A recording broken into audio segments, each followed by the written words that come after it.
Hey guys, welcome back to our another blog. I hope তোমরা সবাই ভালো আছো। আজকে সন্ধ্যের যে খাবারটা সেটাই তোমাদের সাথে একটু শেয়ার করে নিচ্ছি। তো আজকে সন্ধ্যেবেলায় ইচ্ছা হলো একটু কিছু খাবো, তো অভি নিয়ে চলে এসছে গরম গরম একদম কচুরিগুলো খুবই খেতে ভালো, মানে শুধুই খাওয়া যায়, এত খেতে ভালো লাগে। আর ভেতরে একটু ডালের পুর দেওয়া থাকে, তরকারিটা দেয় ভালো, বাট খুব স্পাইসি, যেটা আমি একদমই খেতে পারি না। তো অভিকে এখন দিয়ে দিচ্ছি খেতে, ও দোকান থেকে চলে এসছে আর ও দেখো খেতেও বসে গেছে।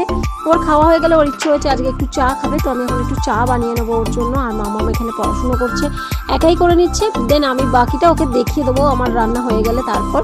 আর দেখো এখানে চা বসিয়ে দিয়েছি, চায়ের তো দুধ ছাড়া আমি চা করতে পারি না, জল মোট কথা ইউজ করি না একদমই চায়ে আমি।